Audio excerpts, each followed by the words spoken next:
વડોદરામાં પાણીના ટેન્કર માટે અધિકારી પાસે હાથ જોડવા પડે છે. કોંગ્રેસના વોર્ડ નંબર 1ના કાઉન્સિલર જા ભરવાડે કહ્યું, નવાયાર્ડ, ફુલવાડી, રામવાડી સહિતના વિસ્તારોમાં ડ્રેનેજની સમસ્યા છે. પાણી ડ્રેનેજ વિભાગના સંચાલનના અભાવે સમસ્યા ઉદ્ભવી છે.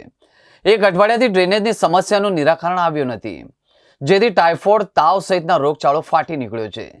એક કામ માટે ડેપ્યુટી કમિશનર, કાર્યપાલક ઇજનેર, નાયબ કાર્યપાલક ઇજનેર, અધિક ઇજનેરને રજૂઆત કરવી પડે છે. અધિકારીઓ પોતાના ઘરેથી પાણી આપતા હોય તેમ હાથ જોડવા પડે છે. ઘણા સમય પછી આજે વડોદરા શહેર મહાનગરપાલિકામાં સામાન્ય સભા મળી છે. આજે રજૂઆત કરવાની એક તક મળી છે, કારણ કે ઘણા સમયથી રજૂઆત કરી શકતા નહોતા. આજે આ લોકો એવું હિટલરશાહી વલણ અપનાવી રહ્યા છે. શાસક પક્ષના જે પણ સત્તાધીશો છે કે ભાઈ કોઈ રજૂઆત થવી જોઈએ નહીં અને કામો લઈ અને તાત્કાલિક સભા પૂરી કરી દેવી, પરંતુ વડોદરા શહેરના નાગરિકોને જે સમસ્યાઓ પડી રહી છે, આપ જુઓ કે મેં આજે રજૂઆત જે કરી એ મારા વિસ્તારની રજૂઆત પણ કરી છે કે ભાઈ મારા વિસ્તારમાં વોર્ડ નંબર 1માં TP13 વિસ્તાર હોય, નવાયાર્ડ વિસ્તાર હોય, નિઝામપુરા વિસ્તાર હોય, તમામ જગ્યાએ પાણી, પીવાના પાણીની ખૂબ જ મોટી સમસ્યા છે. ટેન્કરો પણ મંગાવીએ તો પણ સમયસર ટેન્કરો અધિકારીઓ મોકલતા નથી. લોકોને એક બે દિવસ સુધી પીવાનું પાણી મળતું નથી, એવી પરિસ્થિતિ ઘણી જગ્યાએ ઊભી થાય છે. તમે જુઓ કે ગંદા પાણીની પણ સમસ્યા નવાયાર્ડ, નિઝામપુરા વિસ્તારમાં, ફુલવાડી વિસ્તારમાં ગંદા પાણીની પણ સમસ્યાઓ ઊભી થઈ છે.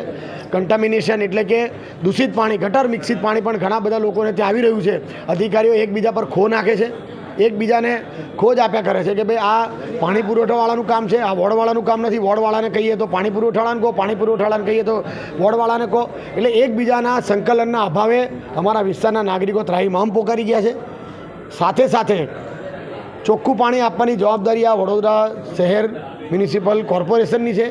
જો વેરો તમે લેતા હોય તો ચોખ્ખું પાણી આપવું જોઈએ, અને જે રીતે આ પાણીની ગંભીર સમસ્યાઓ અત્યારે ઊભી થઈ છે એ ભવિષ્યમાં ન થાય એની રજૂઆત કરી છે.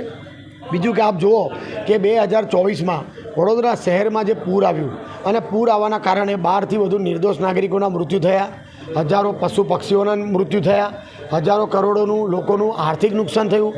એ તમામ બાબતમાંથી હજી લોકો બહાર નથી આવ્યા. ત્યારે આ કમોસમી વરસાદમાં પણ તમે જુઓ કે ઠેર ઠેર વડોદરા શહેરમાં પાણી ભરાઈ ગયા. સાથે સાથે આ લોકો અમારા વિસ્તારમાં જે ભૂખી ઘાસ છાણી જકાત નાકાથી લઈ અને નવાયાર્ડ સુધી ડાયવર્ટ કરવાની વાતો ચાલી રહી છે, કામ આવ્યું છે, એ કામનો અમે તે દિવસ પણ વિરોધ કર્યો હતો. આજે પણ અમે વિરોધ કરીએ છીએ. આજે પણ મેં સભામાં રજૂઆત કરી છે કે ભાઈ બીજાનું મોત અમારી પર શેની માટે નાખો છો? અમે તો એવું ઈચ્છીએ છીએ કે કોઈના ઘરે પાણી ના ભરાય. અમે તો એવું ઈચ્છીએ છીએ કે વડોદરા શહેરના તમામ નાગરિકો સુખાકારીથી જીવે. અમે તો એવું ઈચ્છીએ છીએ કે અભિલાષા સમા વિસ્તારમાં પણ પાણી ના ભરાય. તો TP13, નવાયાર્ડ અને નિઝામપુરા વિસ્તારમાં જે પાણી નથી ભરાતું ત્યાં તમે ભૂખી ઘાસ ડાયવર્ટ કરી અને શેની માટે અમારા વિસ્તારના નાગરિકોને પરેશાનીમાં મૂકવાના આ પ્રયત્નો કરી રહ્યા છે. એટલે એ કામનો પણ આજે અમે ફરી એક વખત વિરોધ કર્યો છે. આજની સામાન્ય સભામાં બીજા ઘણા બધા અન્ય મુદ્દાઓ લઈ અને તમામ રજૂઆતો કરી છે કે ભાઈ તંત્ર સફાળું જાગે અને આવનારા ચોમાસા પહેલાં આ તમામ કામગીરી પૂર્ણ કરે.